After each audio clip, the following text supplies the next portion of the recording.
It is go time, baby. 3 p.m. Pacific, 6 p.m. over here in Boston. I am so happy to be here with you today. Molly McCabe is going to take a minute just to welcome you to the beginning of this series. We get to spend the whole year together, which is really exciting. And then we will dive right into this work. So, Molly, how are you doing today? I am great, Katie. Thank you so much. So wonderful to see you and connect with you. We are so excited you are here with us in Riverside County. So thank you so much. And we are really excited on behalf of our entire RCOE team. We want to welcome every one of you for this amazing opportunity to interact and learn from Katie throughout the school year. And we are so blessed of the gift of your time, Katie. And thank you so much. So we hope you guys have an amazing time today. I'm always engaged. And I've heard, how many times have I heard you now, Katie? Like 30? You've got to be almost going to the old hash mark at the old, the 100 mark. So I think we're halfway there. I think so, at least so. But I always learn and I always have an amazing time. So please let us know if you guys have any questions or need any support, and we'll be following up with you throughout the year with information. But welcome, Katie. So let's give her a big welcome. Riverside County, welcome. We're so happy that you're here. Hello, everyone. I am so happy you're here as well. Molly, what I'm going to do right now is I'm going to actually make you a co-host, and that way, if I am like completely enthralled in talking, I won't miss the waiting room, because I know that some people are going to have to come in and out. So that way you will be able to see if there is anyone in the waiting room and you can admit them. So, absolutely. And do you want me to monitor the chat for you as well? I can do the chat, but I can't do the chat and the waiting room at the same time. That's like cognitive load overload. Yes.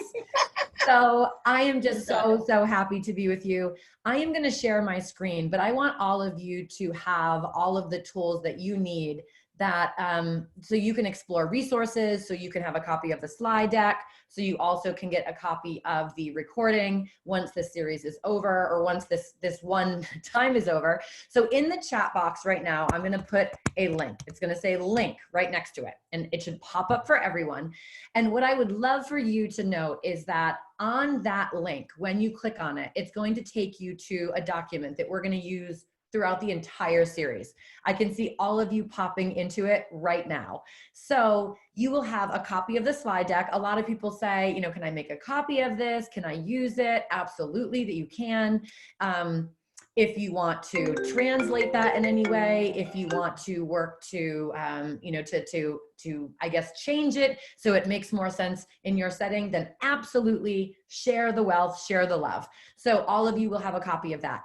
Also, as soon as this is over, once it is done processing, I'll post the video there, and we'll use this link throughout, because we'll be spending, again, so much time together.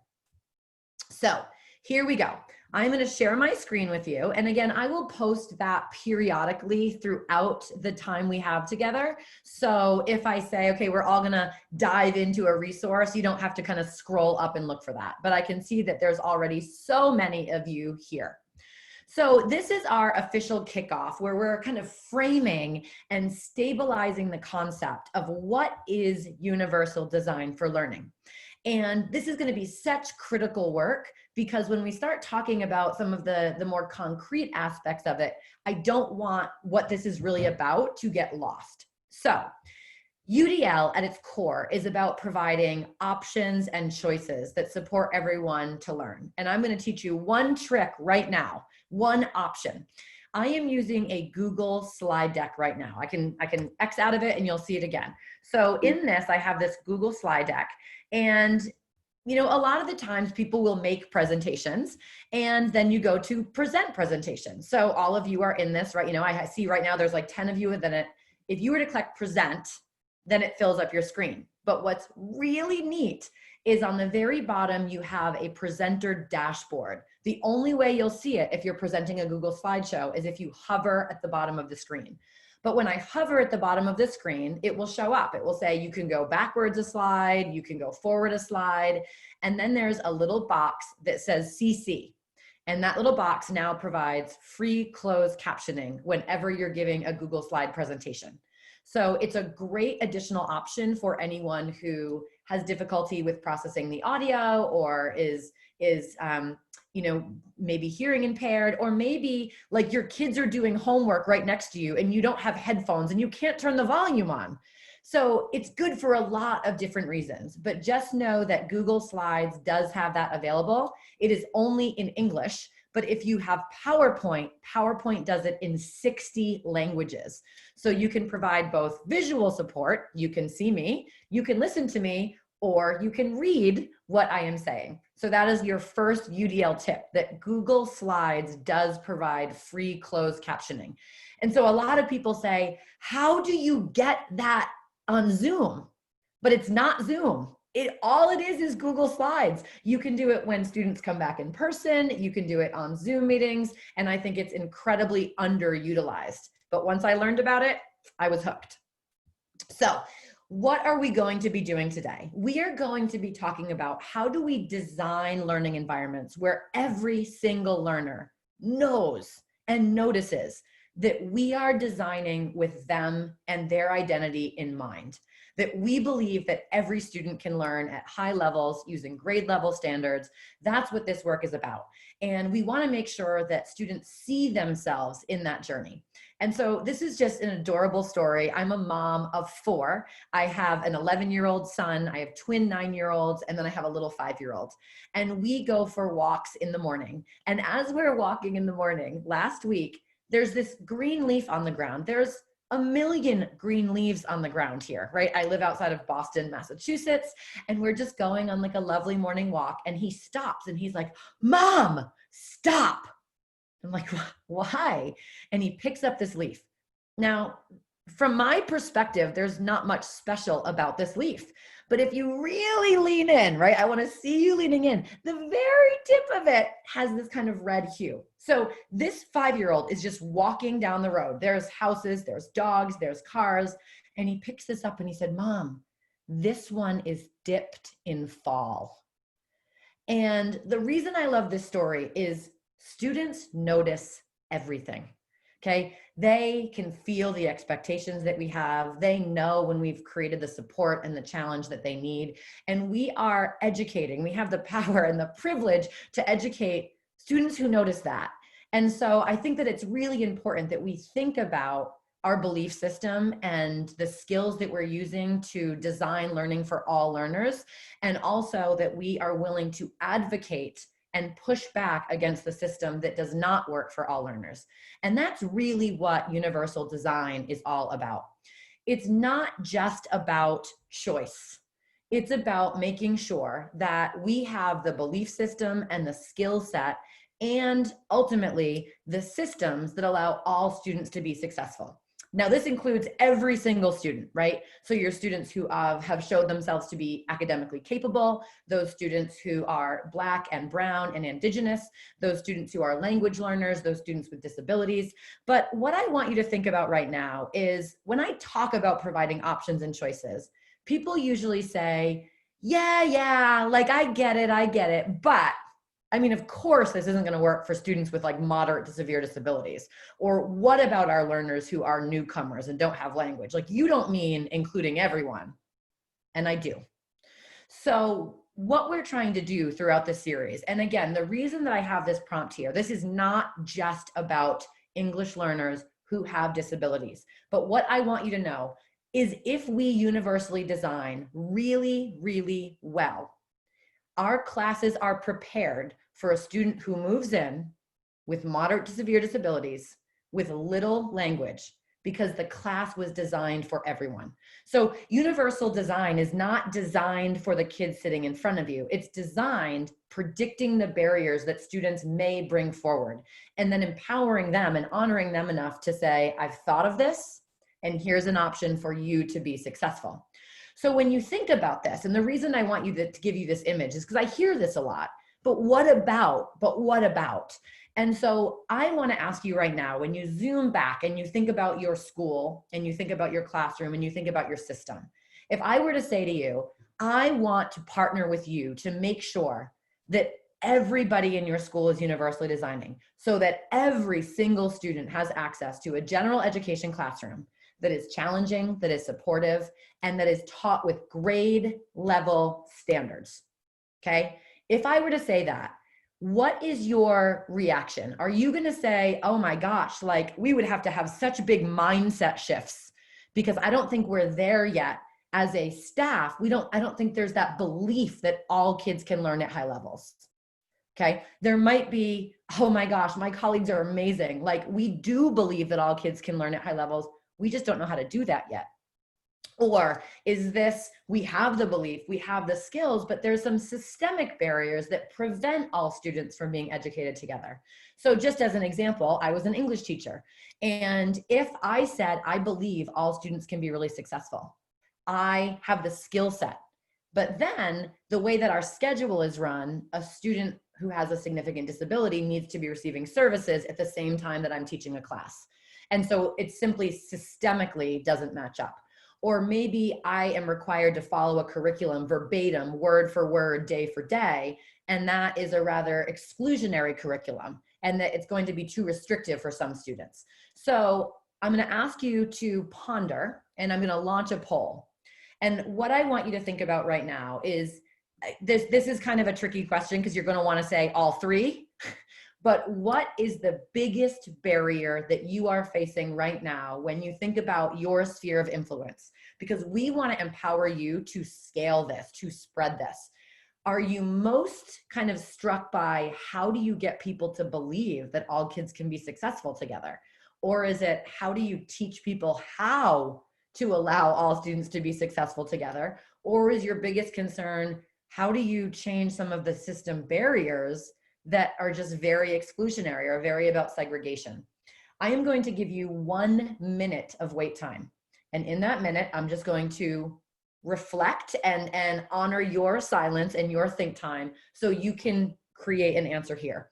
And then I'm going to share that with you. Now, one tip before I offer you 1 minute to think about this is if the poll is not showing up for you, look at your Zoom dashboard on the bottom. It's the same place you turn your video on and off, or you mute yourself or unmute yourself. You'll also see something that says a poll, because now I've launched it. If you click on that, it will come out from hiding, because some of you, the poll might have gone like behind another window. So 1 minute, I'm going to put a timer on my phone so you have the option to think if necessary, and let's answer this poll.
Okay, so what I'm going to try to do is what I want to express is as I'm talking about this, I want to highlight the different options that I'm providing. So you can think of those as tools that you can try. So I know that there's going to be some people who are going to have difficulty with, hearing or auditory processing. And so I'm providing the option for the closed caption. I know that some people, it's going to take a little bit longer to figure out the feature for the polls or to reflect and come up with an answer. So there's that option for time. And so I'm trying to just give you concrete strategies where you say, you know what? Oh, tomorrow I can actually do that. So I'm going to share with you the results. And what I love about this, you are all like in it right now. Okay. 143 out of 145 people voted, and I'm one of them, and I couldn't vote because I made the poll. So like, honest to goodness, can you imagine like 99.9% of your learners are engaged? Weeping, okay? Swooning, right? You're amazing. But here you go, look at these answers. Holy moly. I mean, this is like third, third, third. And what this leads us to believe is it's really all of these things. Like, you can't isolate the belief system. Now, why on earth am I starting here, right? You're like, I came to this thing to learn about UDL. And what I think is so important is this, that if I just started by saying, here's how you can design lessons, some of you would be incredibly frustrated, because you're going to go back to, but what about when people don't believe that all kids can learn? Or you're going to go to, but what if my district is requiring this curriculum, or we don't have the schedule? As you go deeper into universal design, it's nice to know where it sits and what are barriers that can prevent a district from really flourishing with the framework. So now that you can see the results, I've just shared them. Thank you so much, Amber. You can see that, I mean, this is close. But now that you see the results, I'm going to play very relaxing classical music for 2 minutes, super soft. And in that time, I want you to react to this statement now that you've seen the results. So this is like 150 people who are like, I want to design more effectively for all learners. I want more students to be successful and to be engaged. And yet we cannot be the only ones doing this. This cannot be a random act of improvement. It's too important for kids. And we should not be playing the lottery with teacher effectiveness. You need to go into a school and have a high quality general education teacher. And you may also need additional support from special educators and service providers, but that is in addition to and not instead of. So I'm going to give you 2 minutes to reflect. And in that time, all I want you to do is to react to that statement, that we as schools, as systems, will make sure that we can meet the needs of every single learner. And our classes are designed so every student is challenged and every student is supported, even those students who traditionally have been excluded or segregated, because there is the belief that we can't possibly make things that inclusive. Okay, so 2 minutes of quiet. I will retype what I just said in the chat. So if you're confused about the directions, I'm going to put a really quick 1, 2, 3 in the chat for you to follow along with. And then in 2 minutes, we're going to reflect on everything that was shared.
Okay. So that was 2 minutes. And again, I want to frame this in that a lot of the work that we're doing is going to be thinking about our own belief systems.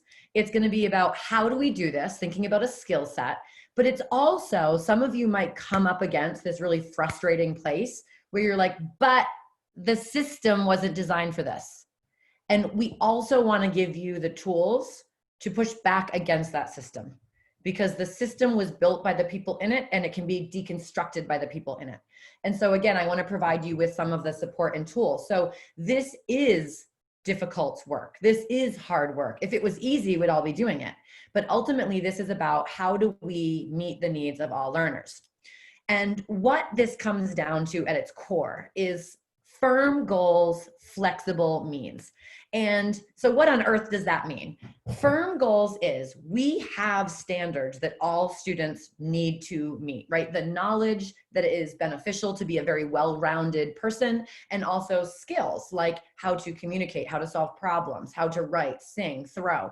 And we have these standards. And in the standards, right, in the California frameworks, in the Common Core standards, it explicitly says all students will work toward grade level standards, will have access to grade level standards. And in it, it actually says through the principles of universal design for learning. And so we have our standards, but we also have our vision, which is college and career readiness. So what on earth does that mean? Students have to learn how to be self-directed. They have to learn how to be problem solvers. They have to learn how to be critical thinkers. So that's our firm goal for every student.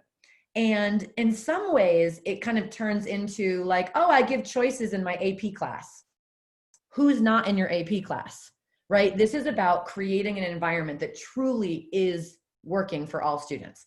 And so when we do this, what I want you to think about is, do all of your learners have equal opportunities to learn at high levels? Okay, that's what this is about.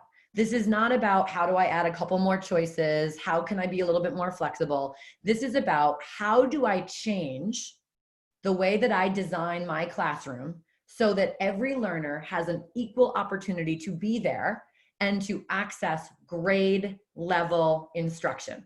And this is not commonly what students get. So I want to do a shared reading, and I'm using the word reading very loosely as I do when I talk about UDL. And I'm going to put the link to the resources back in. So if you look in the chat, it says link to resources, and I am going to give you a link. And when you click on that link, it's going to take you to the same agenda that you had seen before, which is essentially when you go in, I see a lot of anonymous little animals here. So, you know, there's 105 of you in this document right now. Okay. And when you go in, you're going to see where it says opportunity myth. And so what I want to share with you right now is all of you are going to be given 5 minutes to read the opportunity myth. You can read it. There's a link where it will bring you to digital text. You can listen to it. I've recorded my voice, so you can listen to me reading it. You can read it while listening to me read it to it. Or if you would prefer to access that in another language, I did put a link to Papago where you can copy and paste the digital text and put it in, so you can see how that translation works and how it's really beneficial for students to access a read aloud copy in language 1 before diving into an English version to listen to, because they can make connections between that language. So in that 2.5 minutes, you're going to dive in and you're going to read it, or you're going to listen to it, or you're going to translate it. And then when you finish, I want you to just think about it. I want you to react to it. You know, it might remind you of something, you might be asking a question, but again, because we all read and process at different speeds, I do want to honor you with that 5 minutes, even though if you listen to me read it, it takes about 2 minutes and 20 seconds. So I'm going to do the same thing. I'm going to put on that timer for 5 minutes. I will retype the directions that I just gave you. So if you're like, I kind of missed it, what were we doing? You will know that I will always put them in writing in the chat when I'm done.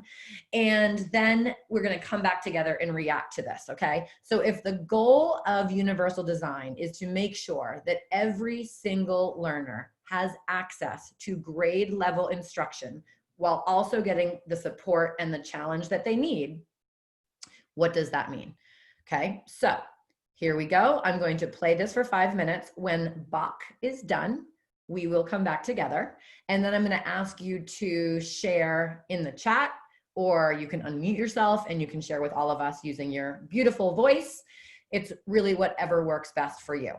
So here we go. I'm going to play some Bach. Again, read or listen to the opportunity myth, and then just take some time to reflect or share your thoughts in the chat. I will put those in writing. 5 minutes.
Okay.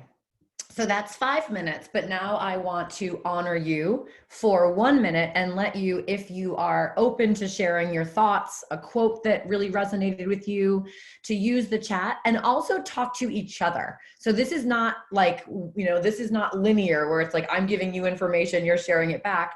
But, if you see someone, you're like, oh my gosh, like Sal, that is exactly what I was thinking. This reminds me of this. You might have other resources that you would like to share with us where you say, oh my goodness, this reminds me of this book that I just read. If any of you are interested, you should read this, because there's so much that we can add together. So again, I'm going to give you 1 minute of silence. I have to do this on my timer because I have such a tendency to want to keep talking, and I will be quiet. I will honor your silence. And in the chat box, share your thoughts, or if you're still reflecting, read the thoughts of other people. Now, I do want to share with you one really cool hack.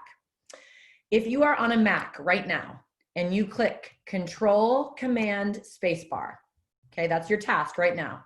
Control Command Spacebar if you are on a Mac. It will give you your full emoji typeset. So right now, your reaction might be something more like, after you read the article, you might do something like this. So I'm going to show you. Now, if you're on a PC, I do not have a PC, but look, that's my reaction right now on the Mac. If one of you has a PC and you know how to do it, right now, give us the alert in the chat. So you could say, hey, PC users, it's going to be some combination of those. But it's a really cool option for students who are kind of struggling to conceptualize exactly what they're feeling. Window, period. Thank you, Paula. If you are on a PC, it is window, which I don't have a window and period. And suddenly a chat becomes so much more rich and so much more entertaining. Okay, so I'm now going to give you a minute, and you can either use words, you can use quotes, you can use emojis, or you can unmute yourself, because I would love to hear your perspective with your voice. So 1 minute, you decide the best way to share.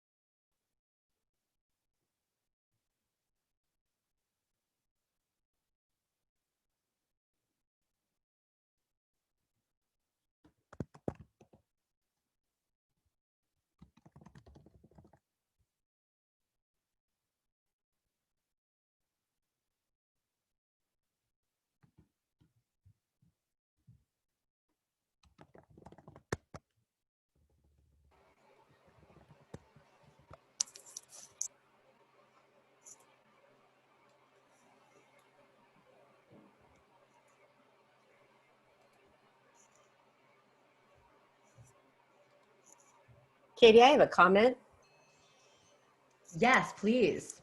I'm just reflecting on kind of how this connects personally. I have a senior stepson, and just thinking about his experience, particularly in this digital setting, how it doesn't seem like what he's learning he feels is applicable to anything that he's going to do afterwards.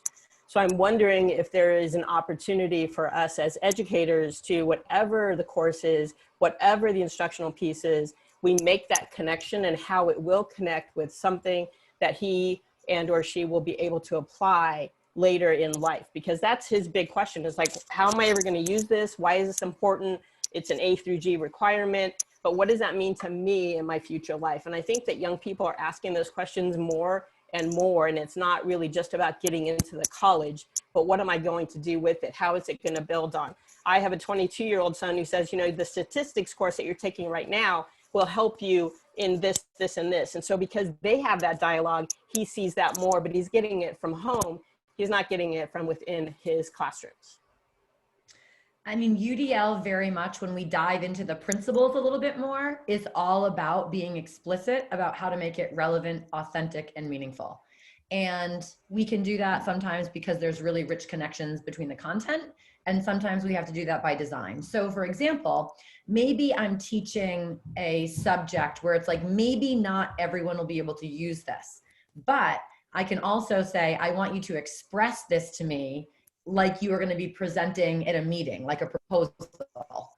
And you can do that by using a slide deck. You can do that via video on a Zoom, and here's some tools to help you. So it's always about how can I make connections culturally with the things that are important to students.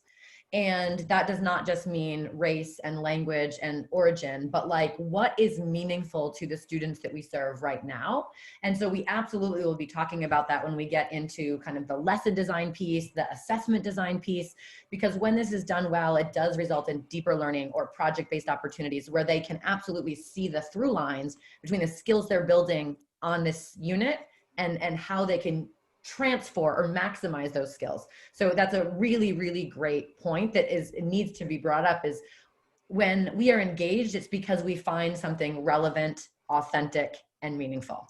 So thank you so much. Yeah, absolutely. And I think that also makes it, even if you make the connection, like I really appreciate what you said, that, you know, I may be learning something that I'm not going to use later, but what are the soft skills that I'm learning? Critical thinking, conversation, you know, collaboration, those kinds of things, that if they just know that that's the purpose of that activity or that project or whatever. So thank you. That's exactly it. And that's why when I talked about our firm goals are not just academic standards. It's also going to be learning skills, leadership skills, innovation skills, you know, how do we be productive? And so that is absolutely all a part of it. And what I just love about this conversation, I'm going to share the chat with you after, because I think it's just too rich to learn all of it right now. So I will absolutely capture that and put it as a link. But what we want to do here with UDL is we want to provide equal opportunities for everyone to learn. And to do that, we have to build a different system. And that system is built on a foundation of universal design for learning, which is essentially, how do we design an opportunity that allows all students to find relevance and authenticity, to feel like, okay, there's something that I can gain from being a part of this learning experience, that will allow me to grow as a learner, as a leader. And so I'm going to give you an analogy for thinking about where UDL lands in the system. And this analogy is going to be about going to the dentist. Now, this is going to be very silly, but there's a method to my madness, I promise. So ultimately, in California, the way that UDL lives in legislation especially is the foundation of a multi-tiered system of support, MTSS, another one of the acronyms that we just love. And so when you're thinking about designing a system, I want you to think about general education as being the dentist. I want you to think of all the amazing colleagues that general education teachers have that are more specialized service providers, OT, PT, speech and language, special educators, adjustment counselors, school psychologists. I want you to think of those as specialists like orthodontists and endodontists. And in a system, we need to create something that you never lose out on your general dentistry, preventative, proactive, really great tier 1 dental care just because you need something else. And we've created a system where we make people choose all the time. Like, oh, you need the orthodontist, you can never see the dentist again because that's the way the schedule runs. Or, sorry, the dentist doesn't know how to treat people with braces. So you're just going to go to like a special place that you're just going to deal with your orthodontics. And then like your teeth rot. And then it's like, why'd the teeth rot? Well, of course we know why the teeth rotted. There was never the equal opportunity to access what every student needs to become an expert learner. And so I'm going to give you a poll again. We're experts at polls. Last time there was only 2 people who didn't answer the poll. Maybe we can beat it. Again, if you're cooking dinner, if you're driving, I totally understand that you can't be maybe active in the poll right now, but let's give it a whirl. I want to ask you how you feel about the dentist. And I promise there is a method to my madness that actually has something to do with UDL. So I'm going to give you 1 minute to answer this poll. Again, if you are stuck and you are not able to find the poll, you can just go into your dashboard on the bottom where you can click mute and where you can click video and you can click on polls and it will pop up.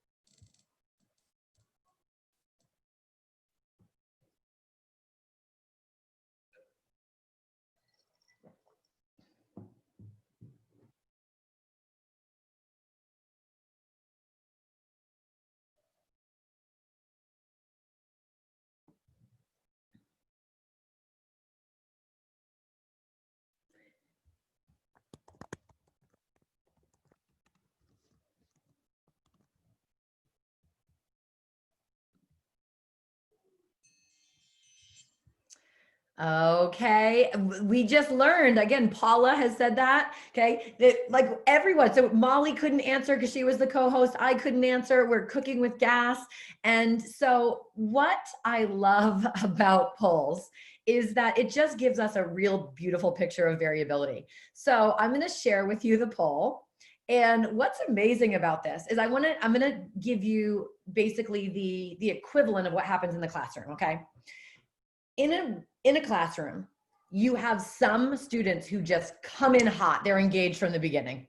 They're like, teach me. Like, I just love school. I love learning. Let's go, right? And that's you, 21%, who are like, I love everything about the dentist. The toothpaste choice you leave with a cookie, like it's amazing, right? And then there's some people who are like, whatever. I go because I have to go.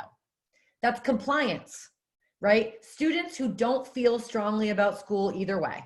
They go, they leave, they maybe do what they're asked, they don't cut much of a fuss. You have some students for whom school is just like torturous. Like, I do not want to walk in the door. I don't want to be with classmates. Like, I don't feel good about myself as a learner. I don't feel good about the community, or I don't see value. And as a result of that, we see a lot of students as they get older, especially retreating. And we see this remotely a lot. Okay. I don't find any value in it. I'm going to retreat. Okay. I don't want to do it. And so dentists know this. This is no surprise. So right now, I want you to think about the dentist. Now, the dentist is very, very good at universal design, in all honesty, because what the dentist does is the dentist sees all sorts of patients, right? A general dentist will see, children with a cleft palate. We'll still see students as they have their braces, or their kids have braces, right? But they know that some people don't want to be a part of the dentist. So they're super smart about making sure that there are options and choices available. I want you to think of one option that your dentist has, or you've seen a dentist on TV provide, or you've heard of these dentists. Now, I'm going to give you one spoiler alert, because I was doing this yesterday and somebody said something that their dentist did, and I went into a laugh attack, and I actually had a really hard time getting it back together. I asked this question yesterday for the first time ever. Tell me, like, what are some of the options and choices that the dentist puts in place, so when you come in, they can basically say, like, I know you might be nervous to make an appointment, but don't worry, because I have this option for you. And someone, no joke, said, oh, my dentist gives the best leg and foot massage. And I lost it. I was like hysterical, because I'm just thinking of how wrong that could go. Like, I don't want anyone touching my legs when I'm in the dentist chair. So yes, Matthew, that was the same thing. I was like, wait, is that serious? And then people started being like, who's your dentist? And they were like posting link to this dentist. It's like a real thing. You get a massage in the dentist chair. So, right. So DGA is starting off hot here, right? The happy gas. I'm going to give you 1 minute to share what is one option. Okay. 1 minute to share what is one option. I'm going to type it in, that your or another dentist provides to make your experience better. Okay. They try to, yeah, Kelly, like a TV happy guest. Okay. I love it. Okay. Let's keep going here. Okay, I'm going to put on a timer for 1 minute, and let's read and see how good our dentists are.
I'm going to have to give the award to Lorenzo that the dentist starts humming before he drills. So like, maybe you don't notice. Like, hey, that is my favorite. Okay. But here we go.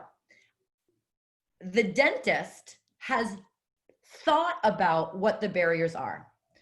That's what a universally designed classroom looks like. So I'm going to explain to you this visual, and then I'll get to why I'm talking about the dentist, okay? Tier 1, everyone there. Imagine that. Imagine this like Valhalla where like I was a 7th grade English teacher. If you were in 7th grade, you were in my class.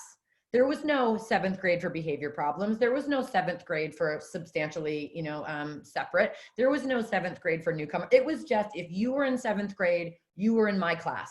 There was no honors. There was no remedial. That was it. Okay. And so that tier 1, I need to design that. So I've really thought about, well, what would be a barrier for students? What would make my class too restrictive? So I think about the academic barriers. I think about behavioral barriers, being really clear about expectations, making sure that I'm trauma informed and sensory sensitive, and also thinking about those social emotional barriers. Now, I'm going to show you how stinking brilliant you all are in the chat, and then I'm going to share the chat. And I promise you that like tomorrow, you're going to have like 2 or 3 new tools to try. Okay. When you're creating a learning environment, what is one concrete thing that you could have available to students? And I want you to be inspired by the dentist. So you said like smile, know every name, right? But I want you to think about, that you're going to have a newcomer, a student who has not been in an American school before, for example. That you're going to have a student that has more significant disabilities. That you're going to have some students who are below and above grade level. You're going to have some students who have experienced trauma. Okay, I want you to think about what is one thing that you could have available in that classroom, okay, where you're like, I know that some students would really benefit if I did this. Okay, 1 minute here in the chat, and I'm going to write down some of the things that really strike me as being super UDL strategies here. Okay, and I'm not going to be able to catch them all, but I want you to think about what are you going to have available as strategies, as tools, as students come in. 1 minute to brainstorm, ready, go.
Gosh, you're all so good. Okay, ready? Listen to this.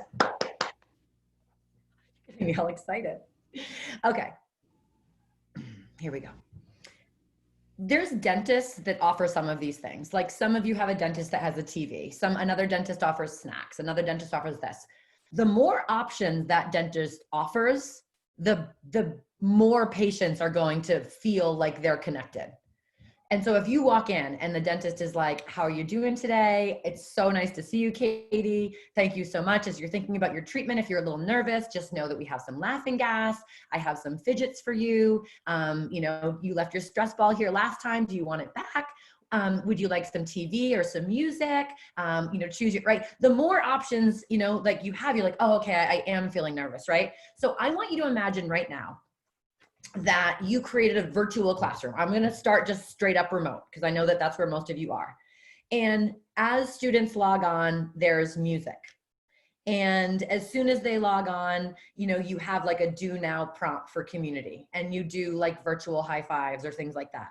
And then you say, okay, you're going to be working kind of on your own a lot today, and some of you might not know how to do your time. So here's a link to a routine that you could follow that might be really helpful. And if you're really stuck, here's some translation apps, and this is a way to reach me on a Zoom, and you can work with a partner. And over here, right? Any one of those things, a small strategy is going to make a difference, right? So in your classroom, students walk in, you smile, you're like, hey, what's going on? High five, fist bump, hug, how you doing, buddy? They come in, you know, okay, I know that some of you might be hungry, just so you know, we do have some snacks available. We're going to spend some time in the community. Know that you can share, you can draw, you can pass, right?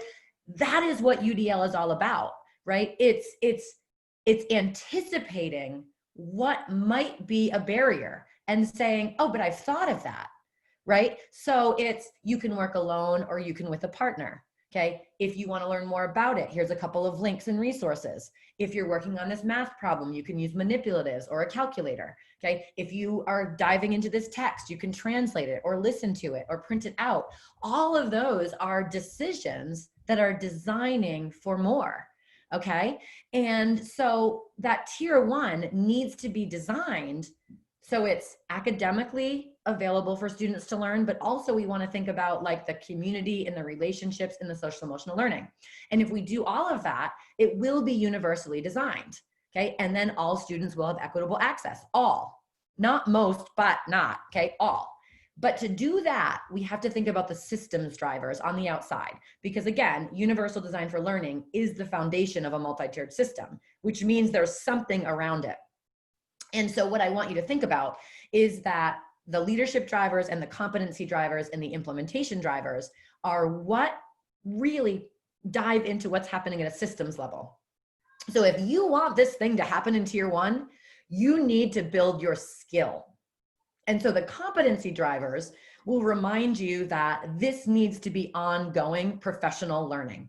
And there's lots of options. So it might be book studies, it might be webinar series, it might be graduate courses, but it's also instructional coaching, educator evaluation, professional learning communities, observing your colleagues, right? All of that is, we have to build the competency on the outside so that we can universally design and remove the barriers inside. So we have thought about the kids we serve and made sure the environment works for all of them. But just the skill level might not be enough. We also have those implementation drivers, and those implementation drivers are things like the schedule, the curriculum, the scope and sequence or the pacing guides, the evidence or data that you have available to make decisions about learners, okay? All of that comes down to implementation drivers. So when we have a flexible curriculum and multiple sources of high quality data and a schedule that allows us to provide supplemental support for students who need more, and we have the skill, we also need the leadership drivers, which is the mindset, the vision, the shared responsibility for all students, the resource allocation, what are we putting our money and our time into, and then also the family and community and student engagement. So I want you to think of a multi-tiered system as working from the outside in. What needs to be in your system in order to have every one of the ingredients so you have a fighting chance to scale universal design for learning? Because I can help you to build your skill in universal design for learning. But what about all your colleagues? Okay, and what about the students who will never have access to your class? That's not good enough, right? We have to fight the system. And again, I can provide you with the tools to learn how to scale this and share this, but it comes down to understanding where it lives. And so I want you to see that I've provided you with a lot of different tools. And, you know, I know that we're meeting again in a little bit, but if we go back to what I had shared with you at the beginning, okay, this Riverside teacher, I'm going to put it, the bit.ly in the chat again, chat link. I'm going to put it right there. Oops, nope, I'm not. Just kidding. I have to grab it again because I had copy and pasted something else. Get that little bit.ly. There we go. Okay, so in that chat, what you'll see here is, and I just want you to know that you'll have this for later. This first thing for the MTSS resources, this is a self-assessment. So if you're feeling right now, like, does my system have the necessary ingredients so that we can scale UDL? Again, you will build your skill in UDL. I don't question that at all. Okay, it's just about, will the system be able to do this? And so when you go into this, you can actually look at what are all the drivers. And if you're going to go down here and you're going to say no to any of these questions, that will be a real challenge to scale universal design for learning. Okay, so I just want you to know that that is available for later if you want to look at it with your teams. And so like when you look at that, for example, the first question is, do all leaders have a firm understanding of MTSS? If the answer is no, then you already are lacking the leadership team driver because to build a system that is a multi-tiered system built on UDL, everyone has to know what a multi-tiered system really is and how UDL is the foundation of it. So again, that is a tool that you absolutely can use. So why am I talking about the dentist? Okay, now this comes back to my method to my madness here. In a correct, well-developed oral care health system, the dentist will see everyone and they'll continually see everyone. Nobody misses out on going to a dentist, okay? Because the dentist knows some people are scared. They know how to work with kids with braces. They know how to work with cleft palates. You know, they have the more sensory sensitive toothpaste, right? They have lots of different tools. But as soon as you get to the dentist, they're gonna plop your bum down and they right away are going to give you an x-ray. And that's a universal screening tool. That's a diagnostic. And some people push back against this. They're like, oh, I'm universally designing. I don't need these standardized assessments, okay? The dentist probably knows that there's a cavity from looking in your teeth, but doesn't know how deep the crack goes or what does it look like under the gum, right? And so a universal screener might confirm what the dentist already knows, but is necessary to see the growth, okay? Because I can look and go, yeah, there's a cavity in there, but then I need to give the x-ray after the cavity is filled to be like, oh my gosh, I missed something underneath it. So a big part of a multi-tiered system is, do you have high quality evidence where you can say, okay, these students are significantly below grade level in reading. They're still gonna be in 9th grade English class with all their colleagues, with all their classmates rather. But I know that that student doesn't really know how to decode yet. So that student's also gonna need reading. And this is where multi-tiered becomes really important because that student needs the reading in addition to the general education grade level instruction, not instead of. So can you imagine like this little one on the left, she gets her x-ray, the dentist says, okay, there's cavities. I can fill those. Okay, tier 2 doesn't need to be another person. Okay, it can be, but it doesn't have to be. We have to know how to remediate when data suggests that there are, there's barriers, right? But this little guy on the right, he has cavities and his teeth are all sorts of not aligned well. I was in braces for 4 years, so I feel for the poor guy. So he gets braces. Now, can you imagine if all of these kids right here, they come in, the dentist screens them, is like, bah!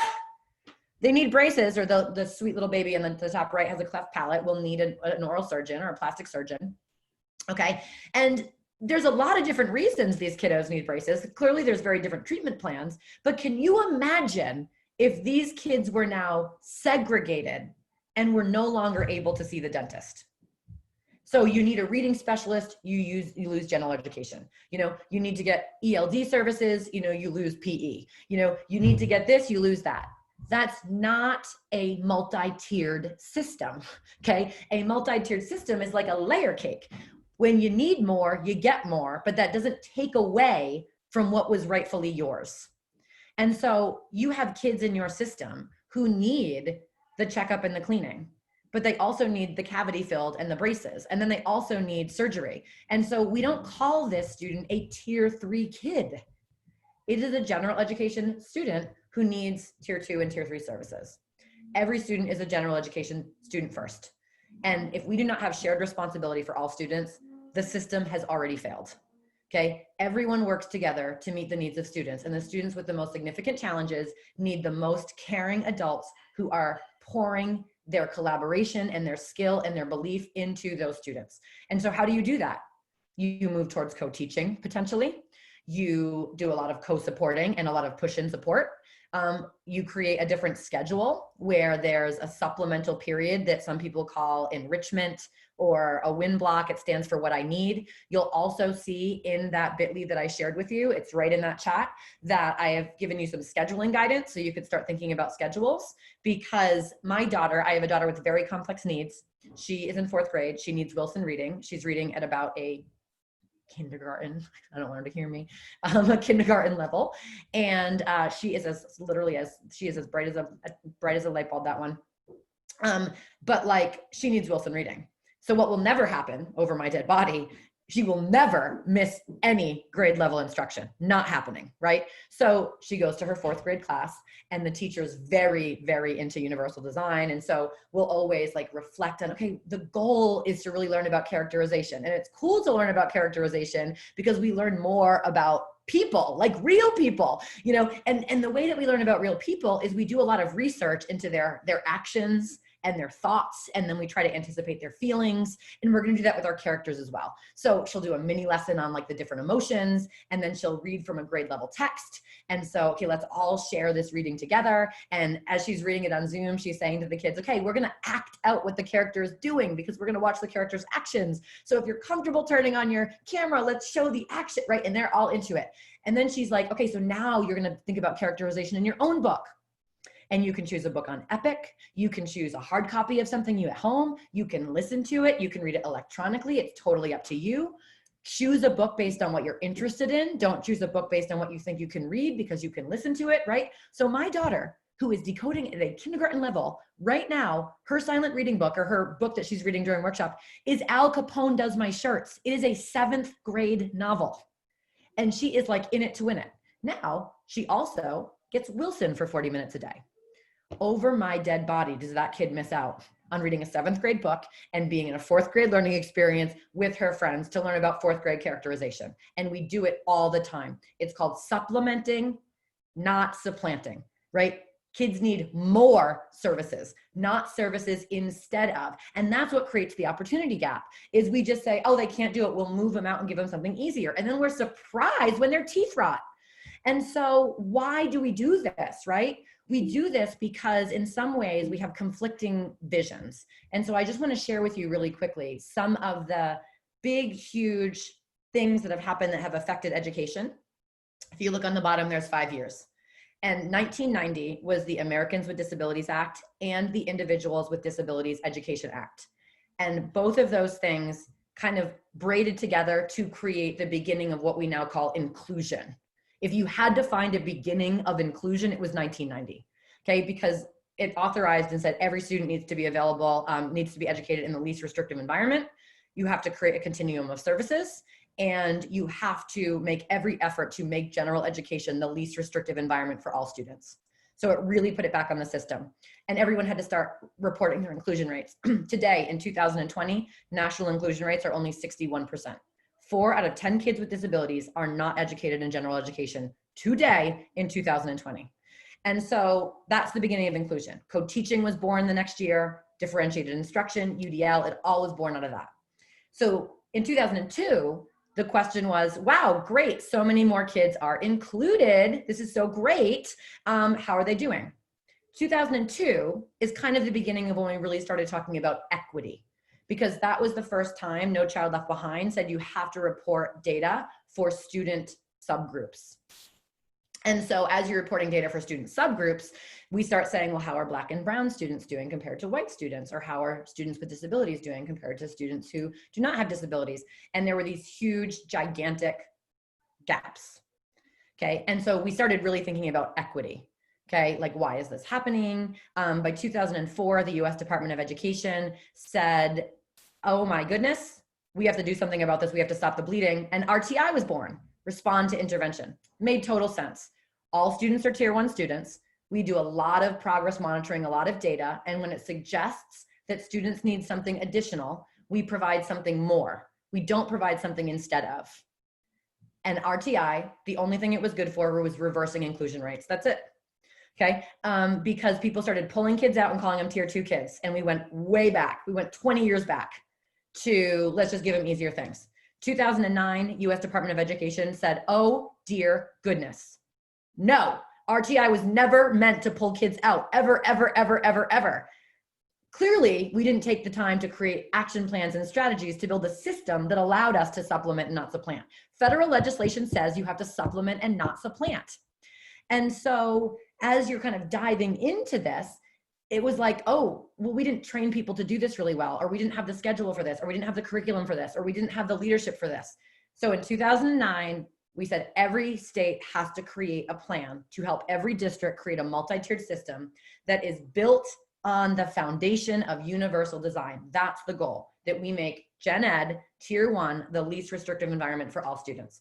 And in 2015, when No Child Left Behind was replaced with the Every Student Succeeds Act, okay, that is when UDL, MTSS, and implementation science became a part of federal legislation.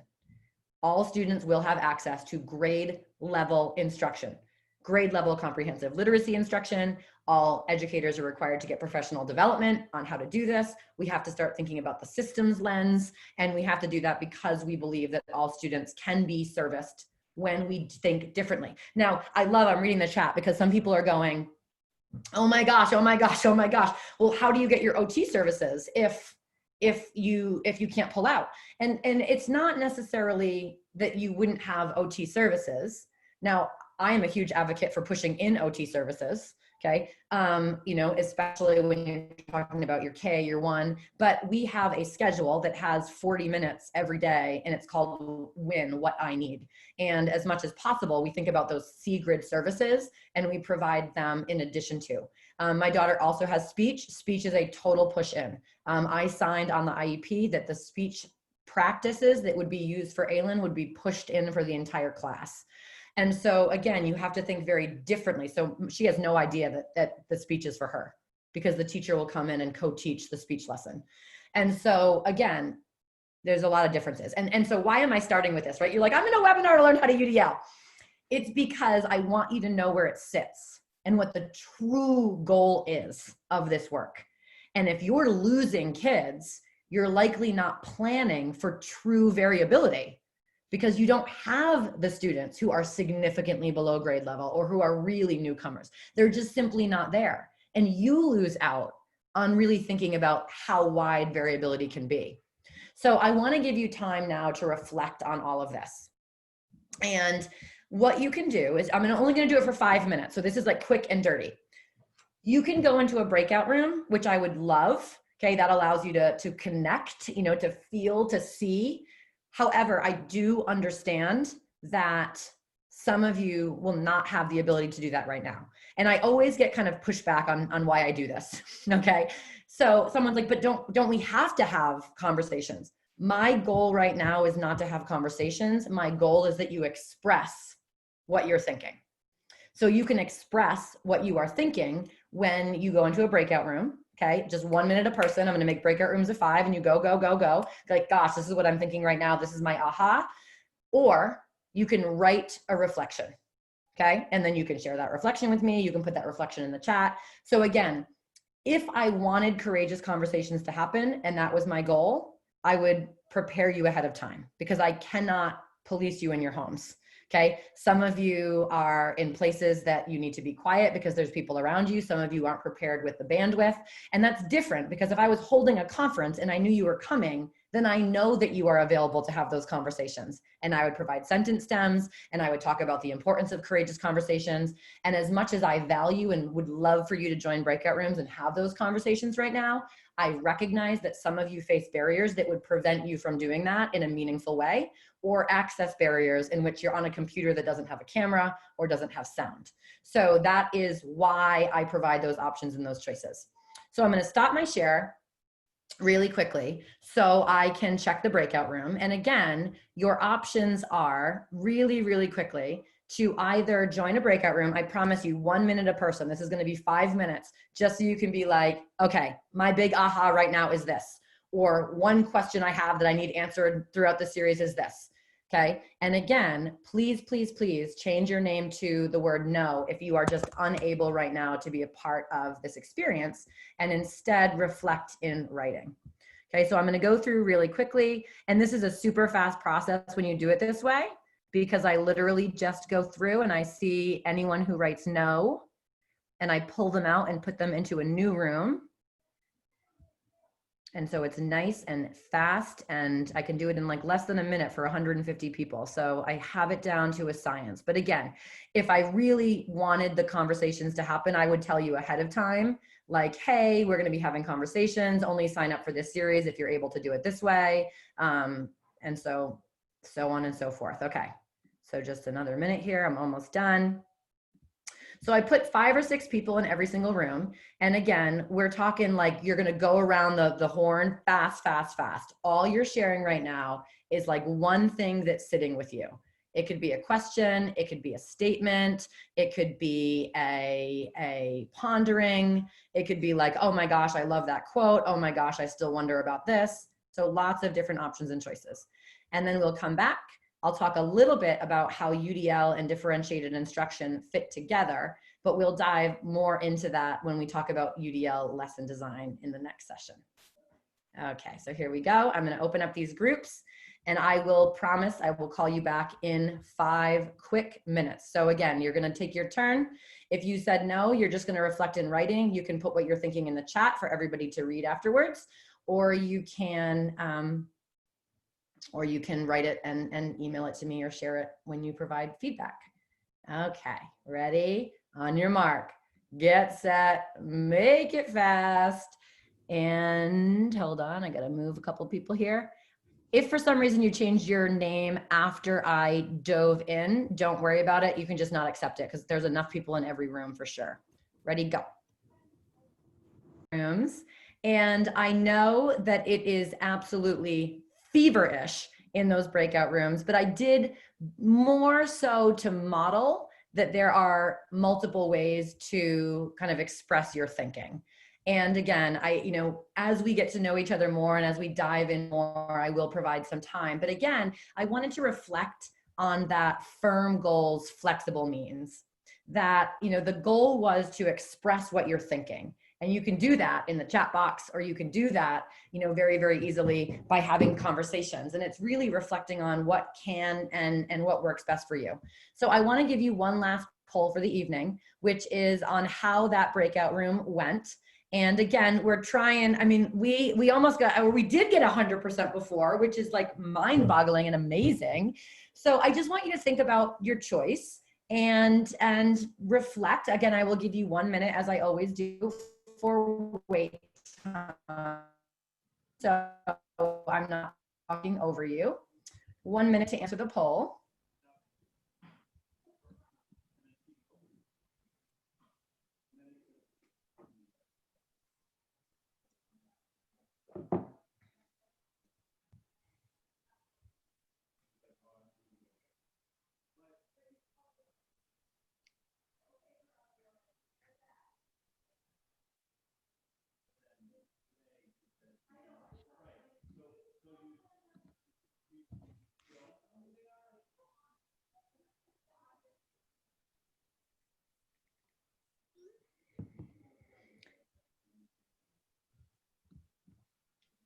Okay. Ding, ding. What a lovely chime sound. Okay, so check this out. This is so cool, right? Inappropriately excited again. Okay, but look at this, right?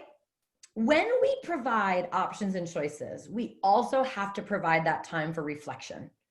And what's so cool about this is, again, we just did this super quick and dirty, and I'm doing it more to model than anything. But there were like 45 people who chose the breakout room and was like, yes. Okay. And then there were, 10% of who were like, I'm going to write. I just want to stay in the lobby and write. Okay.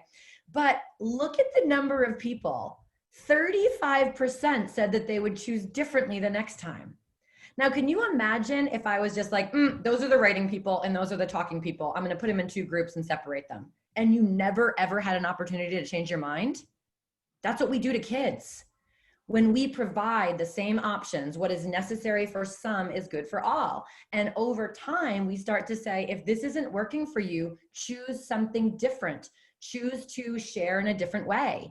And so we have to take the time to reflect. Like, how many of you use the closed captions? How many of you, when you're in the chat, used emojis or used words or used pictures? Did you do this or you did that?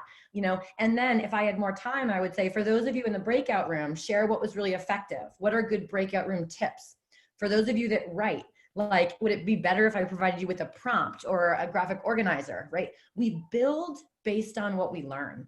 And so this, again, UDL, I don't want to get into like the nitty gritty of the principles and the guidelines yet, because I just want you to think about, what do you want kids to learn? Look at your standards if you haven't given them the love in a while. How will you know that they can do it? And how flexible can you be? Okay. If the standard is they understand photosynthesis, can they do it in video? Can they call you on the phone and tell you? Can they draw it and take a picture of it? Okay. If it's writing, can you let them write with their voice, Dragon Naturally Speaking? Can they write on a napkin and take a picture? Do they need graphic organizers or exemplars? Think about the ingredients that you have and provide them. And then this is where differentiated instruction comes in, which I always like to think of as filling cavities. What are you going to do if they don't learn? Okay, so this is not all about proactive and intentional. This is about proactive and intentional, but then also really thinking about, well, then how do I fill the cavities? And filling the cavities helps me to better plan the next time around. So I plan, you know what? One of the barriers that my students have is I feel like they're not showing up because they're not finding really any community with me. And so I want to make sure that I have options at the beginning to say, you know, I want you to share how you're feeling right now with one word or with an emoji or by turning on your video and making a face or by, you know, you start to provide options. Okay. And you do those options. And then you start saying, well, who's taking part in these and who's not? What data do I have? Who's a part of this and who isn't a part of this? And then ultimately, what am I going to do to reach out to the students who are not being successful? What else do I have to try? And when I talk to them, I might be like, okay, so what are you struggling with? You know, why weren't you in the call today? And sometimes they'll share something that you're like, oh, well then I'll just provide this option the next time. So this is so circular. It's so ongoing. And when you think about that, just think of tomorrow you're going to teach. Maybe you're going to do a faculty meeting. Maybe you're an administrator. Maybe you're doing professional learning, but you're going to teach. Think of that as just like a blank table and just say, if I was going to make dinner and I didn't know for sure who was coming, I didn't know for sure where everyone's at, and if they've eaten and if they haven't eaten, you're not going to serve a casserole. You're not going to do the same thing for everyone because you can predict that's going to be a problem. And when I teach, I want you to say, if I had someone who was an English language learner and really struggled with language, do I have a support available? If I had someone who was not decoding at grade level, do I have a support available? If I have someone who had no support at home, do I have the support available? And you start going, okay, a lot of this is posting objectives, providing an agenda, creating a checklist, having opportunities for extra help. Numerous sources that they can explore to learn more, numerous ways they can share what they know, using words, using pictures, using emojis. Over time, we start to realize that we don't have to be making individual meals for every kid, okay? We can just put ingredients out, just like the dentist, okay? Do you need laughing gas? If so, it's available. Do you need a graphic organizer? If so, it's available, okay? If you're confused about this assignment, feel free to stay on for 5 minutes with me, or I've also written the directions, but I'm happy to clarify them. That's an option for all of you. If you're ready to go, log off. If you want to read them, look at the chat. If you want to ask questions, stay on, right? That's the dentist. And I want you to start there before we meet again. And when we come back, I want you to start thinking about what are some of the things that you put on your buffet to be proactive. You will still have to be reactive. Because when we have evidence that students are not learning, we do have to look closer at what a student needs. But once I figure out what that one student needs, I add it to the buffet and make it available for everyone. And that reduces the stigma. And it also provides learners with access to, like, I know some of my students will need a real challenge. So I'm going to say, you know, okay, so if you're able to get through this pretty quick, here's a really, really difficult one you could try. That's available for everyone. And some people start getting nervous. Like, what about capable students? I don't want them to have graphic organizers and word banks and be able to use Dragon Naturally Speaking. Why not? I'm a professional writer. I use all those things. Okay. I can do some mean math with like a spreadsheet, right? But these are tools that not only do they provide more access, not only do they close the opportunity gap, but more importantly, they give learners the opportunity to be learners, to step back, to take their time, to make a choice. And then the most important thing is what I just did for that breakout room. How did that choice work for you? And know that tomorrow you can choose something different. I honor you. I honor who you are and who you show up today. And so what I would love to do again is I'm going to tell you this ridiculous story about a pigeon. Some of you have heard it, but like I'm obsessed with waiting for my pigeon to come back. And I really want you to come back. But I want to share one more time that link, because that link, there's numerous options and choices for things that you can learn more about in the interim. Okay. Also know that I am available anytime. So I'm going to put my email in. But I just want you to know that on that resource, there are things for you to learn more about MTSS. There's options to learn more about differentiated instruction. In each of them, there's a video if you'd prefer to view something. There's something more scholarly. And then there's also something a little more casual, like blogs from teachers. So you have your choice to learn more about this if it's something that you want to learn more about it, if you have balance and space for that. So I have one last task for you, and then I'm going to tell you my story. And that is to put one word or one emoji in the chat box about how you are feeling right now about this journey that we're going to go on together. So one word or one emoji about how you're feeling right now. And I'm seeing excited, I'm seeing overwhelmed, I'm seeing optimistic, I'm seeing spirit hands, okay? And wherever you're at, that's okay. If you're overwhelmed, one thing. And so I do have one more task for you. I lied. And this is it. Your final task. What is one thing that you're going to try tomorrow? One option. It could be sharing with learners, they can make emojis. It could be giving a choice of breakout room or writing. It could be trying the closed captions on Google or PowerPoint, okay? So look at this, closed captions, emojis, time for reflection. Like, look at this. Oh my goodness, right? It will make a difference. And when you do it, ask kids at the end, did you notice anything different? Give them a poll. Or just say in the chat, like, how many of you use the closed captions? Let me give you 2 minutes to think. Like, did you use them? Did you not use them? Was that a cool option? Okay. So many amazing, small steps. And those steps will come together to create something really amazing. So coming back, pigeons don't live in Groton, Massachusetts, but there was a pigeon in my yard. It was like a month ago now. And my kids were like obsessed with it. And they wanted to keep taking it inside. And I was like, no, we're not taking the pigeon inside. And then the same night, naturally, a tornado warning comes. And so 4 o'clock, like phone's going off. And we're like, go to the basement, right? And literally, my kids were like, we can't go in the basement without the pigeon. I'm like, oh, jeepers crow. We are not taking the pigeon in the basement. They're like, we have to take the pigeon. I'm like, there's no time, leave him, right? Like we go in the basement. Storm passes, trees down, go outside. They're like, we have to check on the pigeon. I'm like, for the love of all, it's a bird. Like the birds are fine. So they go out and they're like, Mom, I feel really bad for this pigeon's owner. I'm like, why would you say that the pigeon has an owner? And they're like, because he has tags, Mom. I'm like, oh, great. If he has a tag, now I'm responsible, right? I'm now a part of this. And so I'm like, oh, he has an owner. Like, you didn't tell me he had a tag. I would have gotten him earlier. So I take a pillowcase because my plan is to like put a hood over the pigeon and capture him. But the pigeon lets me pick him up. And so I bring him over and I put him, my husband's like, what are you going to do with him? I'm like, I get the puppy cage, right? So I put the pigeon in. And I look at the tag and it says IX-ROX-025. Which I obviously Google it, right? And I Google this, IF space ROX025. Up comes the International Federation of Racing Pigeon website.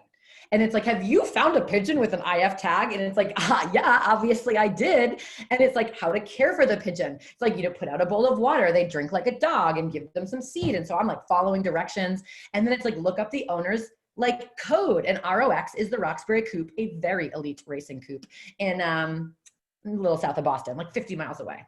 So I give the guy a call, Raphael. I'm like, hey, this is real weird. You might not have the right number. And then this is a crazy story, but I think I have your pigeon. And he's like, which one? I'm like, 025. And he's like, you have Benny.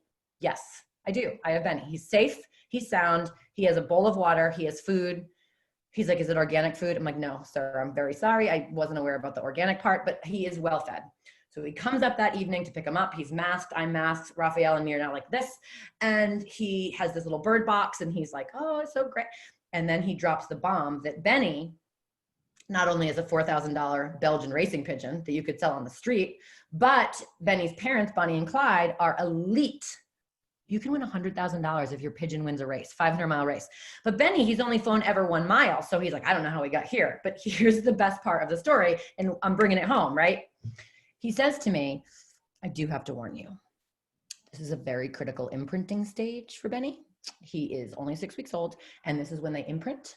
And you have shown him incredible kindness during this very, very difficult, traumatic time for him, where he has gone 50 miles off course and almost starved to death. And because you have shown him this kindness, you might be like the pigeon mother. And like, it doesn't matter if I take him home, like he might always find his way back to you. Like, even if I gave him to someone else, there's like no use. He might be your pigeon. And so you have to promise me this one thing. And my daughter's like, yep, I promise.